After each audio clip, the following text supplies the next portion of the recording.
Welcome back to our channel DMT logics. ఈ క్లాస్లో మనం ఈ గవర్నెన్స్ అనేటువంటి పేపర్లో యూనిట్ 2లో ఉన్నటువంటి మోస్ట్ ఇంపార్టెంట్ క్వశ్చన్స్ని డిస్కస్ చేయబోతున్నాం. ఓకేనా? సో ఫస్ట్ క్వశ్చన్ ఏంటో ఒకసారి చూడండి నాన్న. Explain the importance of human resource management.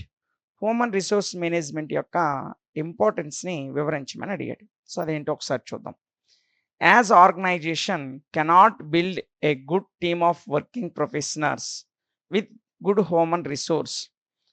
ఒక గుడ్ హ్యూమన్ రిసోర్స్ లేకుండా, వర్కింగ్ ప్రొఫెషనల్స్కి సంబంధించిన ఒక గుడ్ టీం లేకుండా ఆర్గనైజేషన్ అనేది లేదు. ఒక ఆర్గనైజేషన్ సక్సెస్ఫుల్గా రన్ అవ్వాలంటే good team of working professionals ఉండాలి. అదేవిధంగా గుడ్ హ్యూమన్ రిసోర్స్ అనేది కంపల్సరీగా ఉండాలి. ఓకేనా? So the importance of HRM, human resource management యొక్క ఇంపార్టెన్స్ ఏంటి? సో అదేంటి ఒకసారి చూద్దాం. ఫస్ట్ వన్ చూసుకున్నట్లయితే, human resource management helps the organization to achieve its goals on a regular basis by means of developing a positive attitude among is the employees. Employees మధ్యన ఒక positive యాటిట్యూడ్ని develop చేయడం ద్వారా, ముఖ్యంగా హ్యూమన్ రిసోర్స్ మేనేజ్మెంట్ యొక్క goals ఏవైతే ఉన్నాయో వాటిని సాధించడం కొరకు ఒక ఆర్గనైజేషన్కి ఈ హెచ్ఆర్ఎం డిపార్ట్మెంట్ అనేది ఉపయోగపడుతుంది. సో అందుకే ఏమన్నాడంటే, human resource management helps the organization. ఆర్గనైజేషన్కి సహాయపడుతుంది. ఎందుకు? To achieve its goals on regular basis. Regular బేసిస్కి అనుగుణంగా దాని యొక్క గోల్స్ని అచీవ్ చేయడంలో ఉపయోగపడుతుంది. ఏదైనా ఒక ఆర్గనైజేషన్ దాని గోల్స్ని సాధించాలంటే హ్యూమన్ రిసోర్స్ మేనేజ్మెంట్ అనేది కంపల్సరీగా అవసరం అవుతుంది. సో ఏ విధంగా అవసరం అవుతుందంటే, positive attitude among the employees. ఉద్యోగుల మధ్య పాజిటివ్ యాటిట్యూడ్ని డెవలప్ చేయడం కొరకు ఈ హెచ్ఆర్ఎం అనేది ఉపయోగపడుతుంది. ఇక సెకండ్ ఇంపార్టెన్స్ ఏంటో ఒకసారి చూసినట్లయితే, the policies adopted by human resources. ఈ హ్యూమన్ రిసోర్సెస్ ద్వారా అడాప్ట్ చేయబడినటువంటి పాలసీస్ ఏవైతే ఉన్నాయో ఆ పాలసీస్ అనేవి, దానికి సంబంధించిన మేనేజ్మెంట్ అనేది help in providing excellent training for the employees. ఎంప్లాయీస్కి మంచి ట్రైనింగ్ ఇవ్వడానికి ఈ మేనేజ్మెంట్ ఉపయోగపడుతుంది. ఇక థర్డ్ వన్ చూసుకున్నట్లయితే, the HRM motivates the employees by their performance assessment procedure. ఉద్యోగులు ఎవరైతే ఉన్నారో, ఎంప్లాయీస్ ఎవరైతే ఉన్నారో వాళ్ళ యొక్క పెర్ఫార్మెన్స్కి సంబంధించిన అసెస్మెంట్ ప్రొసీజర్ ద్వారా ఆ ఎంప్లాయీస్ని మోటివేట్ చేయడానికి హెచ్ఆర్ఎం ఉపయోగపడుతుంది. ఓకేనా? ఇక ఫోర్త్ వన్ మనం చూసుకున్నట్లయితే, the coordination relation between union and management is maintained by HRM. యూనియన్కి మరియు మేనేజ్మెంట్కి మధ్య ఉన్నటువంటి కోఆర్డినేషన్ అనేది, అంటే సత్సంబంధాలు అనేవి మెయింటైన్ చేసేటువంటి బాధ్యత ఎవరిదంటే హెచ్ఆర్ఎంది. హెచ్ఆర్ఎం అనేది రెండిట్ల మధ్య కోరిలేషన్ కానీ, కోఆర్డినేషన్ కానీ, కోఆర్డినేషన్ రిలేషన్ అంటే సత్సంబంధపూర్వక సంబంధాలు, అంటే ఒక మంచి సంబంధాలను మెయింటైన్ చేసేటువంటి విధంగా చూసేది ఏదంటే హెచ్ఆర్ఎం, హ్యూమన్ రిసోర్స్ మేనేజ్మెంట్. ఇక ఫిఫ్త్ వన్ చూసుకున్నట్లయితే, the human resource teams offers good working conditions for the employees. So ఈ హ్యూమన్ రిసోర్స్ టీమ్స్ ఏవైతే ఉన్నాయో ఈ ఎంప్లాయీస్కి సంబంధించి మంచి ఆహ్లాదకరమైనటువంటి పరిస్థితుల్లో, గుడ్ వర్కింగ్ కండిషన్స్లో వాళ్ళు పనిచేసేటట్లు ఆఫర్ చేస్తుంది అనమాట.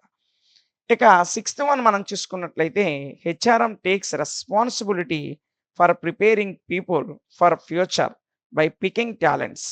భవిష్యత్తులో వాళ్ళు ఉపయోగపడే విధంగా వాళ్ళ యొక్క టాలెంట్స్ని పికప్ చేసుకొని వాళ్ళని ఫ్యూచర్కి అనుగుణంగా ప్రిపేర్ చేయడానికి, ప్రజల్ని ఫ్యూచర్కి అనుగుణంగా ప్రిపేర్ చేయడానికి బాధ్యత ఎవరు వహిస్తారు అంటే హెచ్ఆర్ఎం.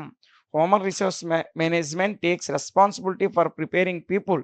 ప్రజల్ని ప్రిపేర్ చేయడంలో బాధ్యతను తీసుకుంటుంది. ఎందుకు ప్రిపేర్ చేస్తుంది? For the future by picking talents అంటే వారిలో ఉన్నటువంటి టాలెంట్స్ని పికప్ చేసి భవిష్యత్తు కొరకు ప్రజల్ని ప్రిపేర్ చేసే విధంగా రెస్పాన్సిబిలిటీ ఎవరు తీసుకుంటారంటే ఈ హెచ్ఆర్ఎం. ఓకేనా? నెక్స్ట్ ఇంకా మనం చూసుకున్నట్లయితే సెవెంత్ వన్ చూడండి. It is helpful to increase the employees job satisfaction. ఉద్యోగుల యొక్క జాబ్ సాటిస్ఫాక్షన్ ఇంక్రీజ్ చేయడంలో ఉపయోగపడుతుంది. ఇంకా ఎక్కడ ఉపయోగపడుతుందంటే, self actualizations to the fullest. Self actualization fulfil చేయడంలో ఉపయోగపడుతుంది. ఇక ఎయిత్ వన్ చూసుకున్నట్లయితే the HRM provides a respectful environment for the employees. ఉద్యోగుల కొరకు ఒక గౌరవప్రదమైనటువంటి ఎన్విరాన్మెంట్ని కల్పిస్తుంది. ఓకేనా. నెక్స్ట్ వన్ చూడండి. Human resource management focuses on the employees performance and scores them in that way. ఈ హ్యూమన్ రిసోర్స్ మేనేజ్మెంట్ సింపుల్గా హెచ్ఆర్ఎం అంటాం. ఈ హెచ్ఆర్ఎం దేని మీద ఫోకస్ చేస్తుందంటే ఎంప్లాయీస్ యొక్క పెర్ఫార్మెన్స్ మీద దృష్టి పెడుతుంది. ఆ పెర్ఫార్మెన్స్కి అనుగుణంగా వాళ్ళకి స్కోర్లు ఇవ్వడం కూడా చేస్తుంది. ఓకేనా. నెక్స్ట్ 10th వన్ చూడండి నాన్న. It provides complete information to employees of their functioning and governance. ఉద్యోగుల యొక్క కార్యక్రమాలు కానీ వాళ్ళ యొక్క గవర్నెన్స్కి సంబంధించి కానీ పూర్తి ఇన్ఫర్మేషన్ని ఈ హెచ్ఆర్ఎం హ్యూమన్ రిసోర్స్ మేనేజ్మెంట్ కల్పిస్తుంది. ఇక 11th వన్ చూసుకున్నట్లయితే HRM whole design a well structural recruitment. HRM అంటే హ్యూమన్ రిసోర్స్ మేనేజ్మెంట్ యొక్క వరల్డ్ డిజైన్ అనేది ఎలా ఉంటుందంటే ఏ వెల్ స్ట్రక్చరల్ రిక్రూట్మెంట్, బాగా నిర్మాణాత్మకమైనదిగా ఉంటుంది. ఇక ఇందులో మనం చివరిగా చూసుకున్నట్లయితే and selection process which helps in minimizing employee recruitment cost. ఎంప్లాయీని రిక్రూట్మెంట్ చేయడంలో మినిమైజ్ చేయడంలో హెచ్ఆర్ఎం అనేది ఉపయోగపడుతుంది. లాస్ట్ పాయింట్ ఏంటో చూడండి నాన్న. Since the HRM improves quality of life and work of the employees. Employees యొక్క లైఫ్ క్వాలిటీని పెంచుతుంది.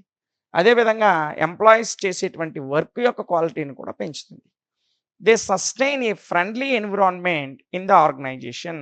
ఉద్యోగులు ఒక ఆర్గనైజేషన్లో పనిచేసేటప్పుడు వాళ్ళతో ఒక ఫ్రెండ్లీ ఎన్విరాన్మెంట్ని కల్పిస్తుంది. ఓకేనా. సో ఇది హ్యూమన్ రిసోర్స్ మేనేజ్మెంట్కి సంబంధించినటువంటి అంశాలు. సో ఇందులో మనం టోటల్గా 12 అంశాలను డిస్కస్ చేసాం.